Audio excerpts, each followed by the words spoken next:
E queridos, abra sua Bíblia, Atos 9. Atos 9 é o texto da nossa reflexão nesta manhã. Do verso 1 ao verso 22. Senhor, meu Deus, meu Pai, abençoa a Tua palavra às nossas vidas nesta manhã. Me concede a graça, ó Deus, para apresentar somente o Teu propósito para as nossas vidas nesta manhã, em nome de Jesus. Amém. Podemos assentar, queridos irmãos. Vamos meditar nesta manhã sobre a verdadeira conversão a Cristo Jesus. Então, nós estamos no contexto, Saulo agora, ele sai de Jerusalém para perseguir a igreja. Esse Saulo, que ele tinha acabado de participar do martírio de Estevão, em que Estevão havia sido assassinado por pedras, e ele foi morto porque Estevão decidiu ficar firme e não negar a Cristo Jesus. E ali, Saulo então sai de Jerusalém e ele toma a decisão: agora eu vou perseguir essas pessoas. Uma curiosidade do texto, é a primeira vez que os cristãos têm uma denominação agora, e é o verso 2 que diz: homens e mulheres que pertencessem ao caminho. Então esse é o primeiro nome da igreja, Igreja do Caminho, a igreja, aqueles que se converteram a Cristo Jesus. Saulo então vai a Damasco. Damasco hoje é a atual Síria. Damasco, essa cidade ainda existe, ela ainda está de pé, e eu estava vendo alguns arqueólogos dizendo que essa rua direita ainda existe lá em Damasco. Então, quando você for lá em Damasco e passar pela rua direita, você lembra que ali morava um homem de Deus que foi receber Saulo. Saulo, então, tem um encontro com Jesus. E aqui é a primeira vez que nós vamos ver essa aparição de Jesus. Não é uma visão, é uma aparição de Jesus a Saulo. E Jesus diz a Saulo da seguinte maneira: por que você me persegue? Aqui é a primeira lição que nós precisamos tirar nesse texto. A igreja é o corpo vivo de Cristo. Vamos falar juntos? A igreja é o corpo vivo de Cristo. Não são os elementos da ceia que são. É a igreja, é o povo de Deus que é o corpo vivo de Cristo. E esse corpo vivo de Cristo sobre a face da terra existe para testemunhar da graça de Deus, da bondade de Deus, da verdade do Evangelho. Jesus não diz assim: você está perseguindo os meus queridos. Jesus diz: você está me perseguindo. Você consegue entender a dimensão espiritual do que é a igreja?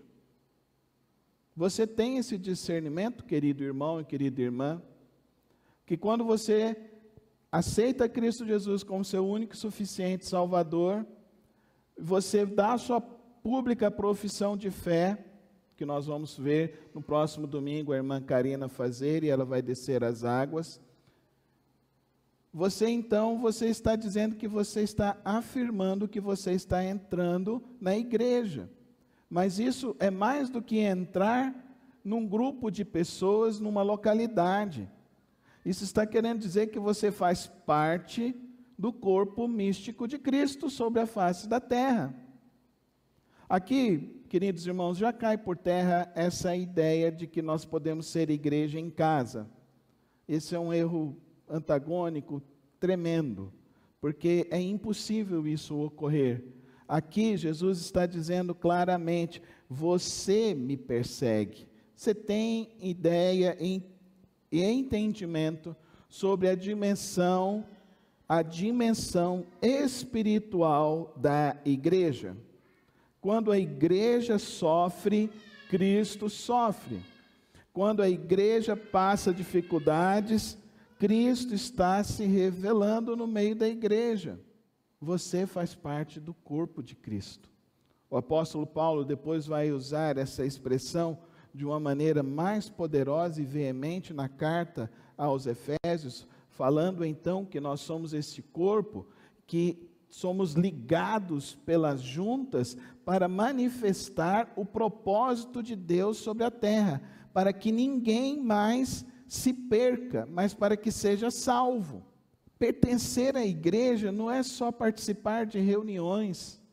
Pertencer à igreja é uma compreensão mais profunda, queridos irmãos. Tem pessoas que ficam, então, doidinhas por qualquer coisa. A gente vive uma geração de crentes de açúcar, irmãos, que é difícil.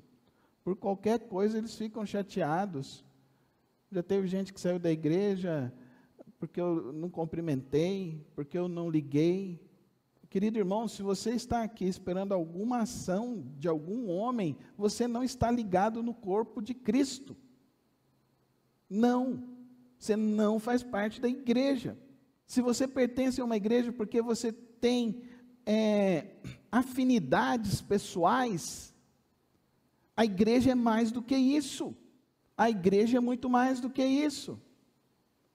Olha o que Jesus vai dizer a Ananias, verso 15: vá, este homem é meu instrumento escolhido para levar o meu nome perante os gentios e os seus reis e perante o povo de Israel.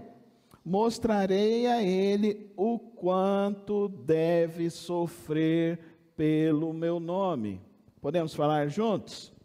Mostrarei a ele o quanto deve sofrer pelo meu nome. Deu para você entender?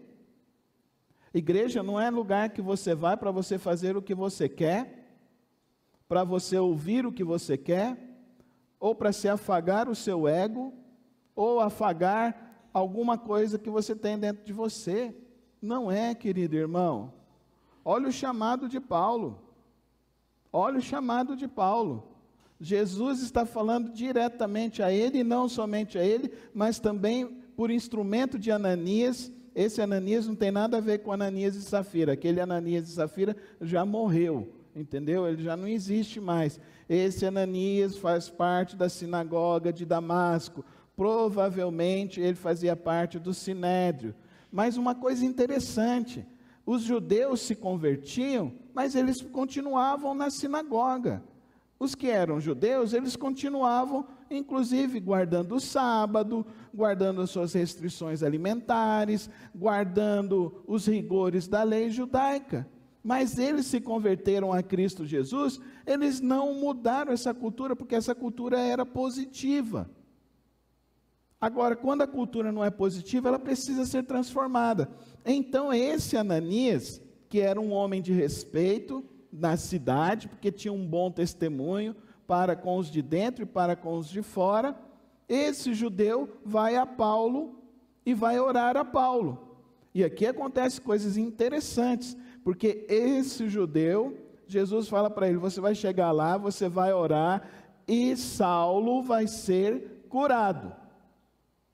Então o judeu vai fazer, por intermédio dele, vai orar e vai ser curado. Agora, observe outra coisa. Esse homem também vai orar e vai consagrar a Paulo. Vai orar e vai consagrar a Paulo. Olha a dimensão espiritual desse texto.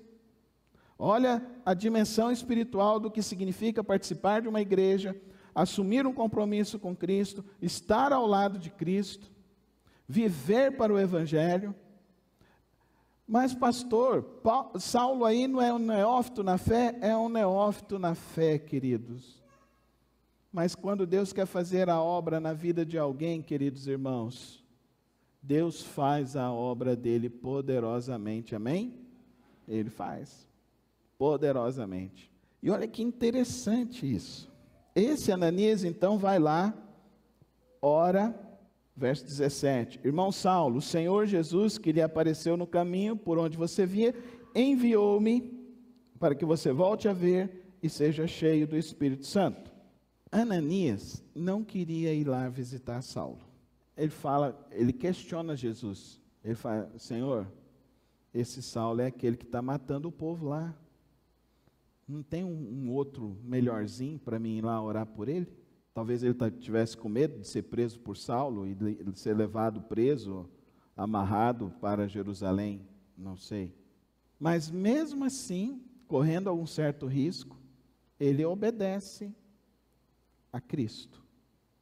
Ele obedece à ordenança de Jesus sobre a vida dele. É interessante isso, queridos irmãos. Saulo está como? Como é que está Saulo? Ele está cego, verso 9. Cego, não come, não bebe. Mas Saulo está fazendo algo, verso 11, que toca no coração de Ananias. Jesus fala para Ananias assim: Saulo está orando. Aí Ananias fala: então eu tenho que ir lá então. Porque se ele está orando e se Cristo está ouvindo a oração desse Saulo, então eu tenho que obedecer e ir lá fazer isso. Olha que texto regado de coisas espirituais. Ele vai, Saulo é curado, volta a ver. E o que Saulo faz? Verso 18. Imediatamente, algo como escamas caiu dos olhos de Saulo, e ele passou a ver novamente. Levantando-se, foi batizado. Foi batizado. Por que ele foi se batizar? Porque ele entendeu que existe uma obra, que existe um Messias verdadeiro, e que agora ele conhece esse Messias. Vamos lembrar um pouquinho mais sobre o contexto de Saulo. Saulo, ele era fariseu dos fariseus. Esse Saulo também, ele era cidadão romano. Além dele ser fariseu dos fariseus, ele estudou fez o maior curso teológico que ele poderia fazer, que ele fez o curso aos pés de Gamaliel por 12 anos. Saulo era uma pessoa reconhecida por Roma e reconhecida também em todas as sinagogas e pelo povo judeu. Esse Saulo, ele queria cumprir a lei. E para cumprir a lei, ele queria penitenciar aqueles que estavam pertencendo ao grupo do caminho ou ao grupo dos nazarenos, que também vai ser apresentado para nós daqui a 2 capítulos. Eles também vão ser chamados de nazarenos, a seita dos nazarenos. Mas é interessante isso. Este Saulo tem um encontro com Jesus. Este Saulo, Jesus aparece a ele, Jesus conversa com ele. Este Saulo, então, nesse encontro, se converte e muda de vida. Quais são os frutos que a gente pode perceber da mudança da vida de Saulo? Primeiro deles, ele começa a orar. Isso é uma característica singular de quem se converteu, de quem é cristão. Ele tem uma vida de oração. Você ora, irmão? Você ora como Daniel orou 3 vezes ao dia? Você tem horário fixo de oração? Ele se converte e ele vai orar. Ele se converte e vai se batizar. Ele assume um compromisso.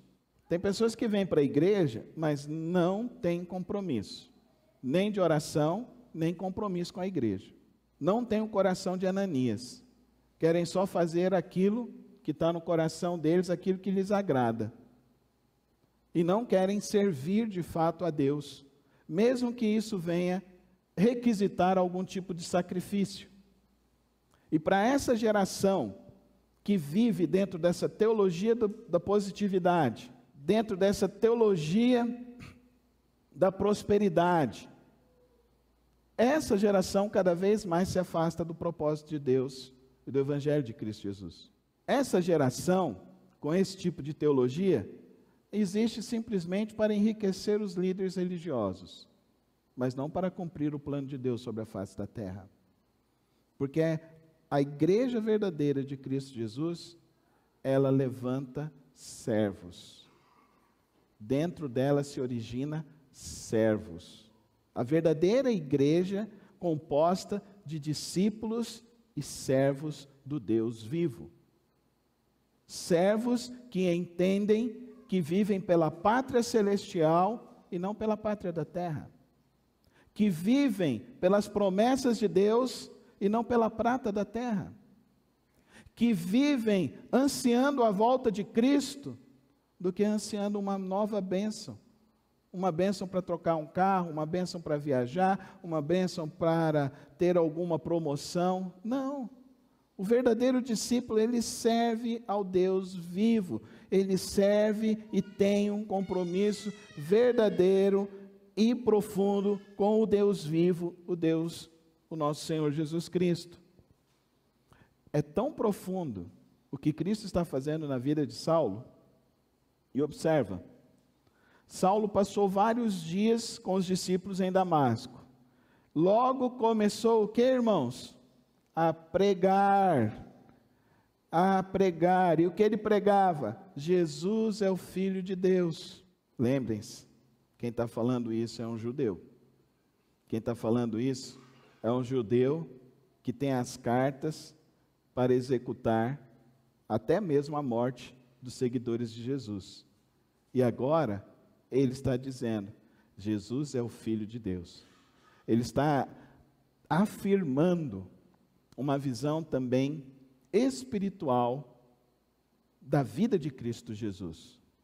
Jesus não é meramente um Messias prometido, ele é o próprio Deus, ele é a própria manifestação da promessa de Deus. Isso causa espanto para aqueles irmãos e para aquelas pessoas que pertenciam àquela sinagoga, e eles então querem armar um jeito de prender Saulo.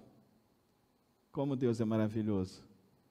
Transforma o perseguidor agora em perseguido, e o perseguido agora ele fala com todo o poder vindo do Espírito Santo, que Jesus é o Cristo, Jesus é o Messias, ele é o Messias, a promessa é Jesus, ele veio, ele viveu, ele morreu, ele ressuscitou, e ele apareceu a mim, diz Saulo.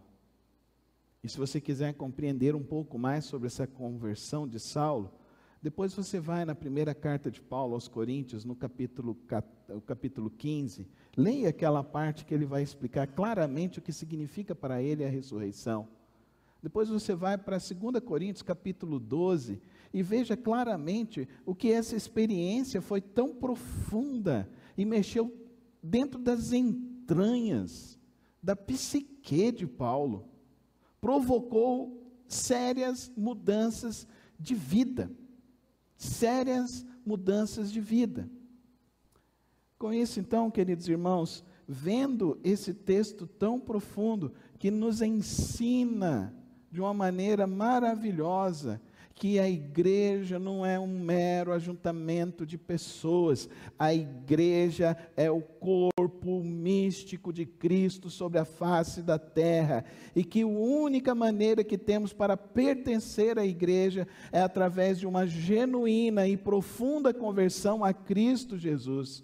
E pertencendo assim à igreja, nós precisamos compreender nesta manhã alguns princípios que eu acho que são importantes para as nossas vidas. A primeira coisa que eu queria destacar aqui, queridos irmãos, não existe impossíveis para Deus. Vamos falar juntos? Não existe impossíveis para Deus. Existem pessoas que estão orando por familiares que ainda não se converteram. Existem pessoas que acham que é impossível os familiares se converterem. Não existe impossíveis para Deus. Amém, irmãos? Quando Deus age, Ele transforma o coração do homem, da mulher. Ele liberta, Ele cura, Ele faz a pessoa ser transformada poderosamente. O meu papel sempre é vir e apresentar a palavra de Deus, com toda a minha paixão, com toda a minha dedicação, com todos os estudos, para que de alguma maneira o Santo Espírito de Deus faça a obra nos corações, faça a obra no seu coração, O único que pode tocar a sua vida verdadeiramente é o Santo Espírito de Deus. Por isso que a igreja é esse corpo místico. E por isso que nós, como povo de Deus, precisamos compreender a profundidade deste texto. Que Deus deseja fazer a obra dele, e Ele faz a obra dele poderosamente. É Ele que transforma a vida das pessoas. É Ele que liberta a vida das pessoas. É Ele que faz as pessoas serem completamente transformadas. Essa semana, eu assisti um podcast daquele Vilela, e ele estava entrevistando o pastor Flávio Amaral. Pastor Flávio Amaral, se você não assistiu, se você quiser assistir, são 2h30, mas vale muito a pena. Você pode acelerar, como eu faço. Fica meio assim, mas dá para você entender. Mas a história é linda, porque ele contou a história dele. Que ele nasceu fruto de um abuso, que a mãe dele sofreu. Que quando ele nasceu, a mãe dele rejeitou. E que ele morava com mais 4 irmãos. E aos 5 anos de idade, ele sofreu o primeiro abuso sexual. Aos 6 anos de idade, ele ia jogar bola e ele voltava para casa com os shorts cheinhos de sangue. Aos 16 anos, ele decide sair de casa e assume então a sua identidade como homossexual.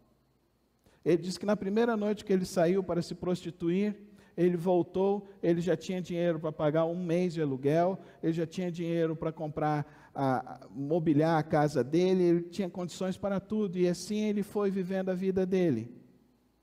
Ele se transformou num travesti que ganhou o título de Miss Travesti da América Latina. E ele ganhava muito dinheiro.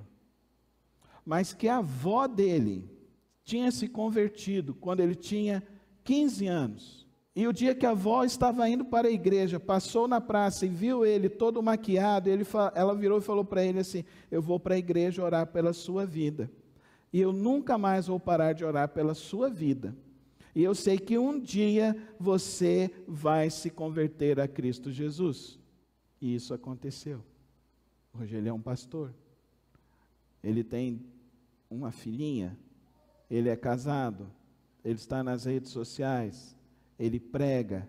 E ele diz para todos a história dele.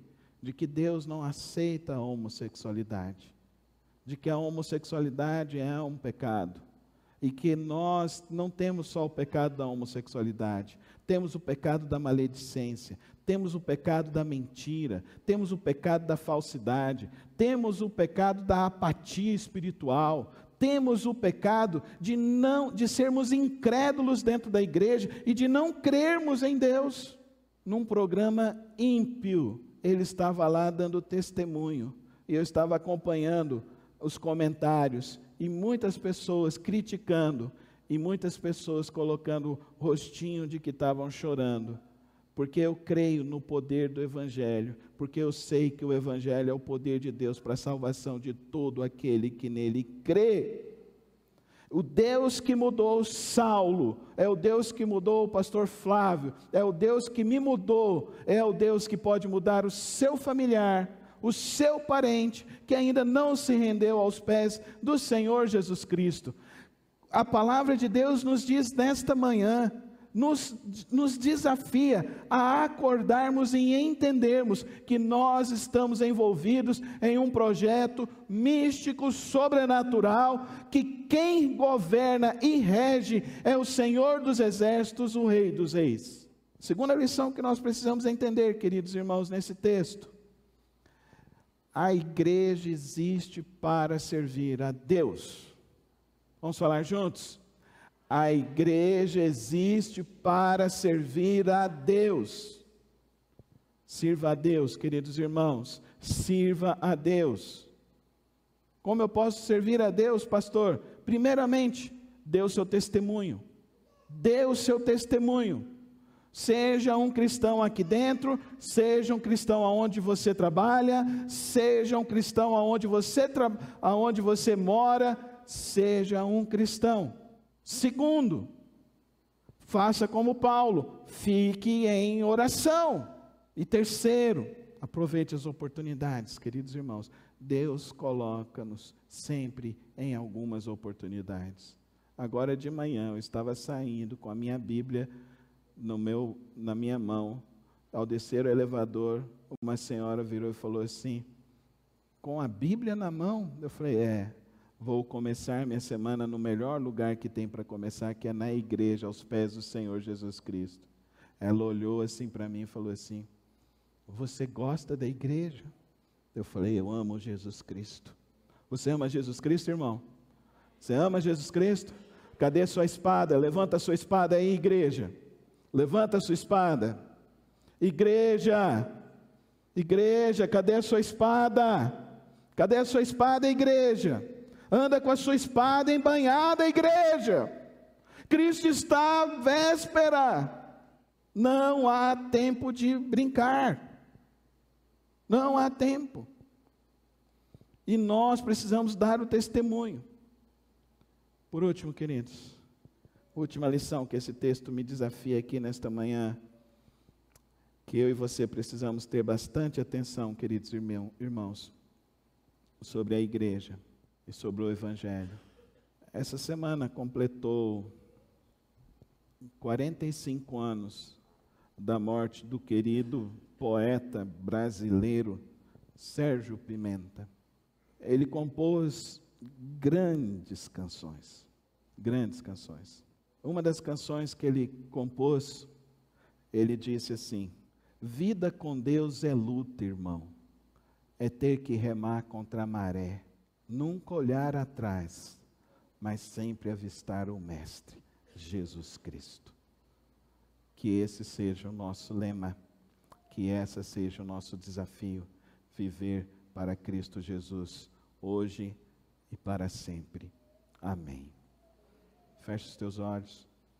Eu quero fazer 2 orações nesta manhã.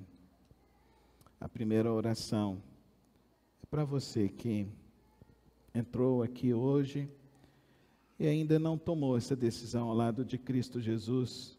Está esperando ainda alguma coisa acontecer para você tomar essa decisão? Eu te pergunto nesta manhã, você não quer tomar essa decisão hoje, entregar a sua vida a Cristo Jesus e dizer, Jesus, eu quero que o Senhor seja o Senhor da minha vida? Se você quiser, levanta a sua mão, eu quero orar por você nesta manhã. Temos alguém?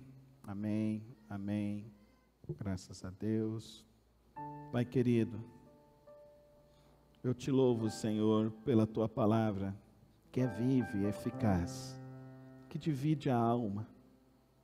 A tua palavra que é inspirada poderosamente pelo teu Santo Espírito. E que nesta manhã, ó Deus, tocou nesses corações. Que esta obra que se inicia hoje, ó Pai, do teu Santo Espírito, cresça. E, ó Pai, venha gerar frutos para o teu reino, frutos para a tua igreja. Toma, ó Deus, tira os medos, quebra, ó Deus, toda a opressão espiritual, quebra todo o mal, derrama, ó Deus, o teu poder, e faz, ó Deus, e firma os pés na tua palavra, de cada um daqueles que levantaram suas mãos nesta hora. É assim que eu oro ao Senhor, no precioso nome de Cristo Jesus. A minha segunda oração, se você tem alguém, um conhecido, um parente, um familiar, alguém que você ama, que ainda não está aos pés do Senhor Jesus, às vezes está até preso em vícios, em lutas. Hoje eu quero orar por essas vidas. Levanta sua mão se você tem, se você quer uma oração assim. Quero pedir a você ficar em pé. Eu quero orar por vocês nesse momento. Santo Deus, eterno Pai, nesta hora, ó Pai, eu oro por essas vidas diante do Senhor e rogo, ó Pai querido, por cada uma dessas almas que são lembradas nesse momento.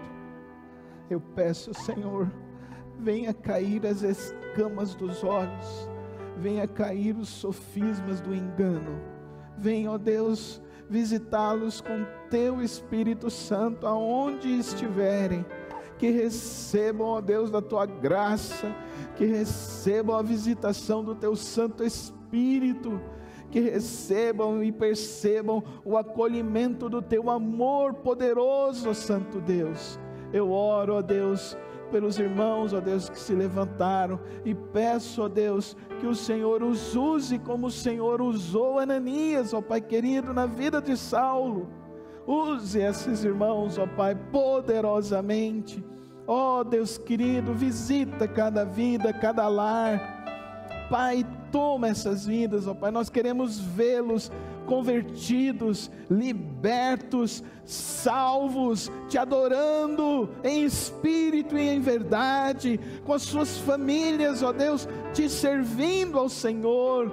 Ó Pai querido, faz cair as maldições, faz cair o sofisma, faz cair, ó Deus, a incredulidade. Visita e toma nesta hora. Satanás, você não tem poder sobre essas vidas, e agora, na autoridade do nome de Cristo Jesus, o sangue de Cristo Jesus que nos limpa de todo o nosso pecado, nós declaramos que essas vidas serão salvas, serão libertas e se tornarão homens e mulheres do Senhor Jesus Cristo. Nosso desejo, Pai querido, nesta manhã, é que a Tua palavra continue ecoando em nós e através de nós.